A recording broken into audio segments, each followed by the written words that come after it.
대한제국의 황실과 일제강점기 조선 왕족의 역사를 되짚어볼 때 당대 최고의 외모와 강렬한 기품으로 오늘날까지 숱한 화제와 안타까움을 동시에 불러일으키는 인물이 있습니다. 황적에 오른 조선 왕족 중 유일하게 조선인과 혼인한 남자, 잘생긴 외모와 성격으로 황실 핏줄들에게 운영궁 오라버니로 불렸고, 술에 취하면 조선 노래를 부르고 조선말로 화를 내기도 했던 남자. 그는 사랑을 위해 목숨을 건 로맨티스트였고 조선의 자주 독립을 꿈꾸었던 혁명가였습니다. 바로 고종 황제의 손자이자 의친왕 이강의 차남, 그리고 운영궁의 제4대 종주였던 이후 왕자입니다. 현대에 이르러 조선의 마지막 미남 왕자로 알려진 인물이기도 하죠. 그렇다면 과연 사진 속 수려한 얼굴 뒤에 숨겨진 그의 실제 삶은 어떠했을까요? 이후 왕자는 1912년 11월 15일 경성 사동궁에서 의친왕 이강의 둘째 아들로 태어났습니다. 어린 시절 이름은 이성길이었습니다. 당시 조선 왕실과 일제 관료 사회에는 큰 정치적 이슈가 있었죠. 바로 흥선대원군의 장손이자 운영궁의 주인인 영선군 이준용이 후사 없이 세상을 떠난 것입니다. 조선 왕실의 기둥이자 대원군 가문이라는 거대한 상징성을 가진 운영궁의 맥이 끊길 위기에 처하자 고종 황제와 왕실은 의친왕의 차남인 이후를 이준용의 양자로 입적시키기로 결정합니다. 흥선대원군의 사손이라는 정통성과 운영궁이라는 거대한 유산을 계승하게 된 이후의 어깨에는 태어날 때부터 조선 왕족이라는 거대한 무게감과 일제의 엄중한 감시라는 먹구름이 동시에 드리워지게 되었습니다. 1922년 만 9세이자 한국 나이로 불과 11세에 불과했던 어린 이후는 일제에 의해 강제로 도쿄 유학길에 오르게 됩니다. 일제는 조선 황족들을 일본 도쿄로 끌고 가 일본식 교육을 시키고 황민화하려는 정책을 펼쳤는데 이후 역시 그 희생양 중 한 명이었습니다. 말이 좋아 유학이었지. 사실상 조선 황족의 맥을 묶어두고 인질로 삼기 위한 명백한 볼모 정책이었습니다. 어린 나이에 고국과 부모를 떠나 낯선 도쿄 학습원에서 학교 생활을 시작한 이유는 일본인 관료들과 감시자들 앞에서도 결코 기죽지 않는 강단 있는 성품을 보여주기 시작했죠. 일제는 왕공과 계범이라는 규정에 따라 조선 황족 남성들에게 일본의 육군이나 해군, 무관으로 임관할 것을 강제했습니다. 이후 역시 도쿄 육군 유년학교를 거쳐 일본 육군 사관학교 제45기로 입교하게 됩니다. 1933년 육사 45기로 졸업한 이후는 포병 병과 교육을 1년간 받고 도쿄 주둔 포병연대에서 복무를 시작했습니다. 1937년 중일 전쟁 발발 직후에 소속 연대가 만주로 파견되어 1년간 근무했으며 대위 진급 후 포병학교 교관으로 전임했다가 동년 12월 육군대학에 입학했죠.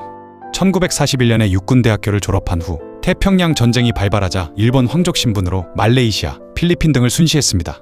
일본 육사 시절의 이후는 일본인 교관들과 동기들에게 매우 까다롭고 경계해야 할 인물이었습니다. 당시 일본 육사 동기였던 일본 황족 아사카 다카이코의 후일 증언에 따르면 이후는 항상 마음속으로 조선은 반드시 독립해야 한다는 강한 신념을 품고 있었으며 일본인 생도들에게 절대로 지지 않으려 했고 어떠한 양보도 하지 않았다고 합니다. 반일 의식이 있었음에도 일본 황족들과 관계가 괜찮았던 듯합니다.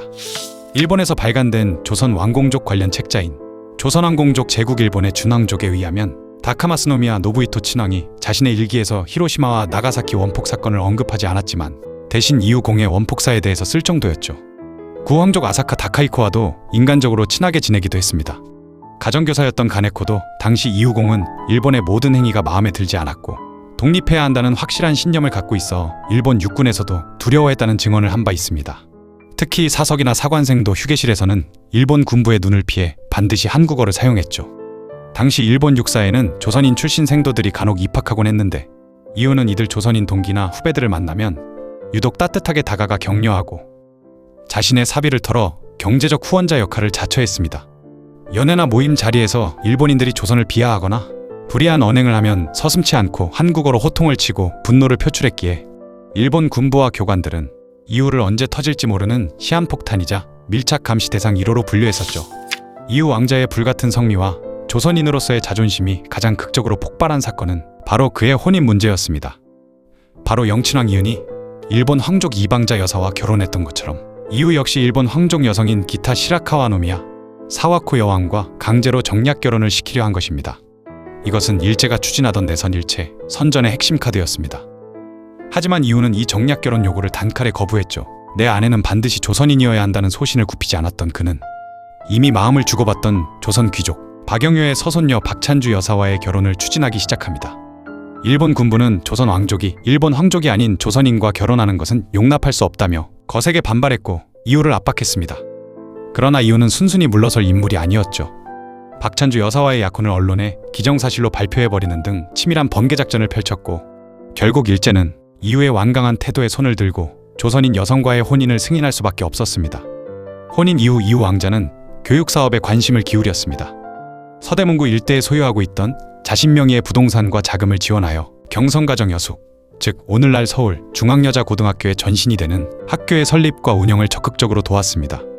조선의 미래는 교육에 있다는 생각에 사재를 털어 지원했던 것입니다. 일본 육군대학교를 졸업한 이유는 참모 장교로서 태평양 전쟁의 한복판에 투입됩니다. 중일전쟁이 한창이던 중국 산시성 타이위안 등지의 육군사령부에서 참모로 근무하게 된 것이죠. 이유가 중국 산시성에 부임했을 당시 사재를 털어서 지원하려던 조선의용군은 이미 해당 지역을 떠나 예난 등 다른 지역으로 이동을 완료한 상태였습니다. 널리 알려진 몇몇 항일 어록이나 에피소드는 후대에 과장된 경우가 많긴 하지만 객관적 사료가 없다고 해서 이호 왕자의 민족의식이나 항일 태도까지 부정할 수 있는 것은 아닙니다.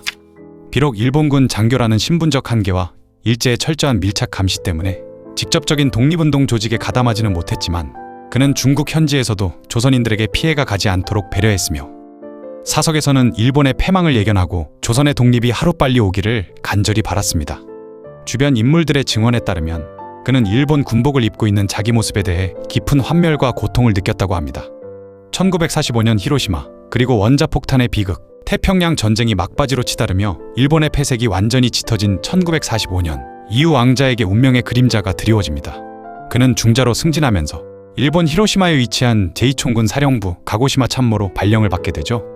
당시 서울 운영궁에 머물고 있던 이후 왕자는 일본의 패망과 고국의 광복이 머지않았음을 직감하고 있었습니다. 그는 지금 조선에 몹쓸 전염병이 돌고 있다, 몸이 너무 아파 도저히 이동할 수 없다는 등 온갖 핑계를 대며 서울에 머물렀고 히로시마 부임 명령을 한사코 거부하며 버텼습니다. 어떻게든 고국 땅에서 다가올 광복의 순간을 맞이하려 했던 것입니다. 그러나 일본 군부의 강압적인 소집 요구와 명령을 어기면 군법회의에 붙이겠다는 협박 끝에 이후 왕자는 어쩔 수 없이 눈물을 머금고 히로시마행 열차에 몸을 실어야 했죠. 그리고 1945년 8월 6일 아침 운명의 순간이 찾아옵니다. 이후 왕자가 말을 타고 히로시마 사령부 사무실로 출근하던 바로 그 시각인 오전 8시 15분 히로시마 상공에서 인류 최초의 원자폭탄 리틀보이가 투하되었습니다. 이후는 히로시마 주둔 제2총군 교육참모로 부임하고 정시에 기마 헌병 2명의 호위를 받으며 MR을 타고 출근 중이었습니다. 이후 왕자가 말을 타고 지나가던 위치는 원자폭탄이 폭발한 폭심지에서 불과 700m 떨어진 지점이었죠. 엄청난 폭풍과 수천도의 열쇠가 그를 그대로 덮쳤습니다. 폭발 직후 현장은 지옥으로 변했고 이후 왕자는 현장에서 치명상을 입고 쓰러졌습니다. 이후에 시종 무관이었던 요시나리 히로시 소자는 핵공격 사실을 알고 서둘러 구조대를 파견했지만 이후가 발견된 것은 폭격으로부터 8시간이 지난 오후 4시경이었죠. 오후가 되어서야 옷이 전부 찢겨나가고 가슴과 얼굴 전체에 참혹한 화상을 입은 채 인근 해군병원으로 급히 이송되었습니다. 병원 이송 후 잠시 의식을 회복하여 말을 하기도 했으나 그날 밤부터 원자폭탄 피폭 특유의 고열과 급성 방사선 증상이 악화하기 시작했죠. 결국 이후 왕자는 이튿날인 1945년 8월 7일 새벽 타국의 차가운 병상에서 향년 32세의 너무나도 아까운 나이로 타계했습니다. 사진을 보면 알겠지만 상당한 미남이었습니다. 당대에도 유명했던지 기물하니 과연 듣던 대로 동탕 한 인물이로다. 이후공은 과연 소문에서 듣던 바와 같이 왕실에서 제일 번듯했고 얼굴은 백옥같이 희고 두 눈에는 영체가 도는 것이 그는 밤중에 만져보아도 귀공자임이 틀림없었다라고 해고했습니다. 이후 왕자와 박찬주와의 사이에서 두 아들을 두었는데 장남 이청은 이후의 타계 후에 일시적으로 공의를 계승하여 이청공 전하로 불렸으며 미국 마케트 대학교를 졸업하고 설계사무소의 엔지니어로 근무하였으며 귀국 후에 석파학술연구원을 설립하여 흥선대원군에 대한 연구작업을 하고 있었습니다. 이청의 회고록에서는 일본 오키나와가 미국에 함락되었다는 신문을 읽으며 아버지인 이후가 미소를 지었는데 어릴 땐 왜 웃는지 이유를 몰랐다가 성장해서 깨달았다는 언급이 나옵니다. 그 외 이청의 회고록에는 이후는 기성제복은 절대 입지 않고 재단사를 고용해 맞춤복만 입었다고 하죠. 이는 일본의 친왕들에게 무시당하지 않기 위해서였다고 합니다. 차남 이종은 명문대인 브라운 대학교 유학 중 1966년 미국에서 교통사고로 안타까운 사고를 당합니다. 잘 몰랐던 현대사에 대해 알게 되셨다면 구독, 좋아요, 알림 설정 부탁드립니다.